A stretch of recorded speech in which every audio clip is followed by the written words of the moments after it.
Egypt, a place I dreamed about for years. In November 2025, I finally made that journey. A trip that turned out to be spiritual, emotional, historic, and life affirming. What follows is my experience across Cairo and Luxor. The people, the food, the history, and the moments that left a mark on my soul.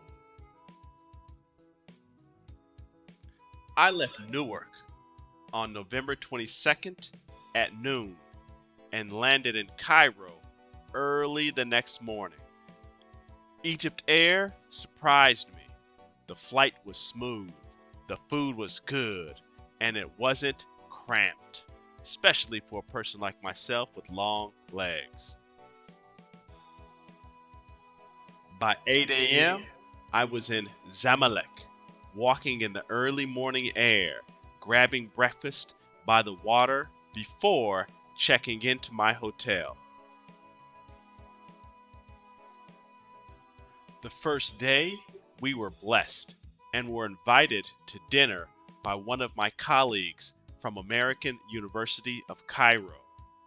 The hospitality and wonderful food touched my heart and soul.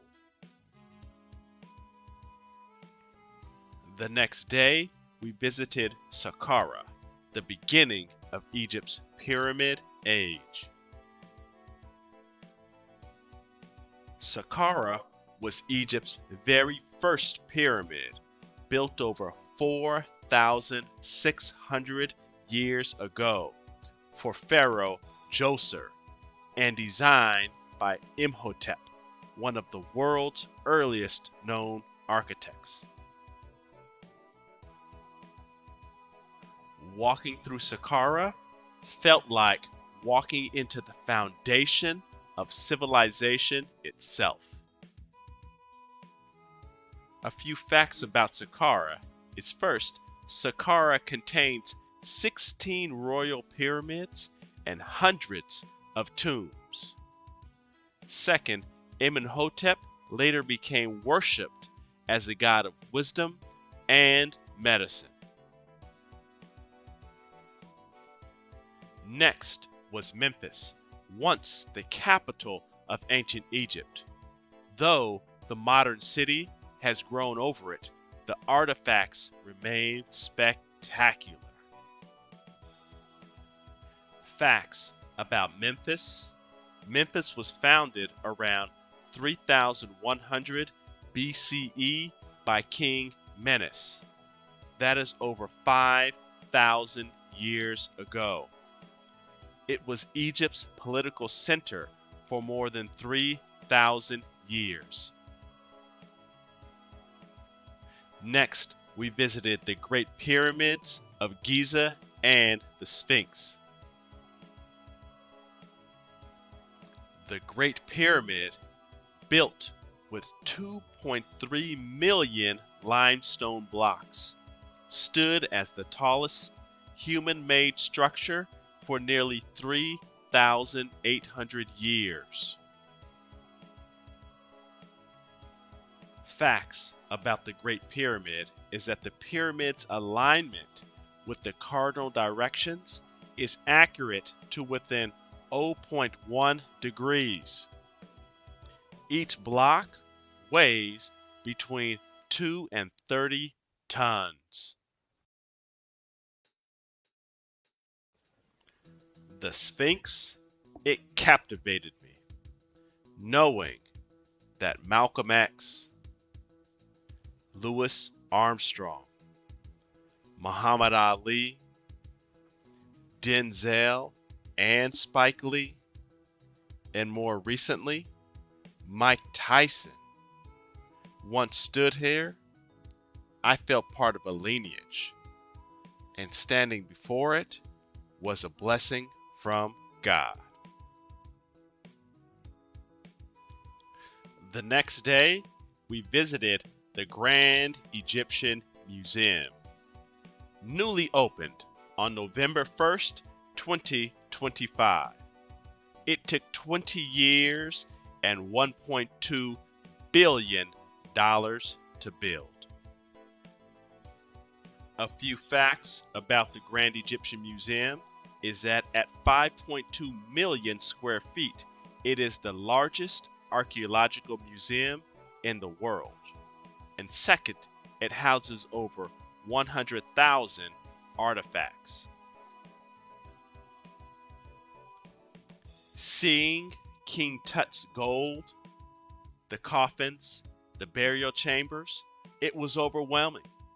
His mask reminded me of viewing the Mona Lisa. Crowds, excitement, mystique. This is also where I fell in love with Isis, the protector, mother, and resurrector. We flew to Luxor the next morning. The Sonesta St. George Hotel welcomed us with the best breakfast of my life. Roast beef, honey from the honeycomb, and views of the Nile with the Valley of the Kings in the backdrop. The first day, we explored Luxor by horse carriage and visited the historic Winter Palace Hotel. Its gardens were stunning, peaceful, and timeless. The next morning, we visited the tombs of Ramses IV, Merenptah, King Tut, and Seti I.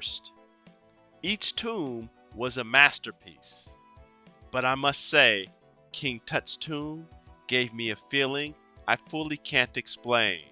Something was spiritually off. And I then told Isabel, let's get out of here. A few facts about the Valley of the Kings is that first, this valley contains over 60 tombs. And second, the paintings are preserved after more than 3,000 years due to the dry, sealed environment. Next, we visited Hatshepsut's temple.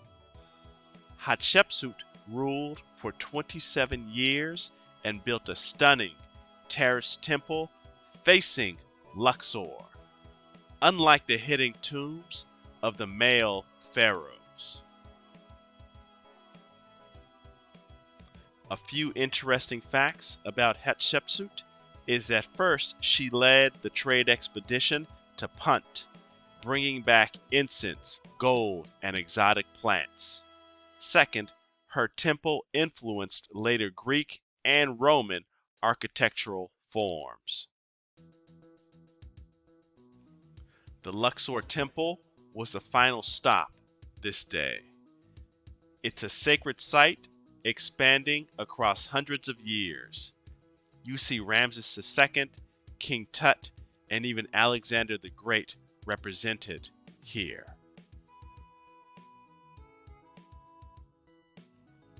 After traveling back to Cairo the next day, we explored the Coptic Christian neighborhood. First, we visited the Hanging Church, which dates to the 4th century. We then visited the Church of Saint Sergius, which sits over the place where Joseph, Mary, and baby Jesus rested after fleeing from Herod in Jerusalem. We then visited the Ben Ezra Synagogue, which was breathtaking. A few facts about the Coptic neighborhood is that first, the Hanging Church is built above a Roman fortress gate. Secondly, the Ben Ezra Synagogue is where the Cairo Geniza 300,000 manuscripts were discovered. I left Egypt with awe and gratitude for the history, the culture, the people, and the blessing of this pilgrimage. Egypt is more than history.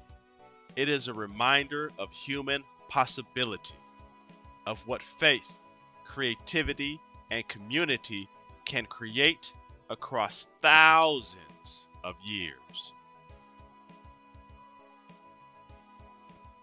I'm eternally grateful for the chance to walk where great civilizations once stood, and I hope this journey inspires you to make your own.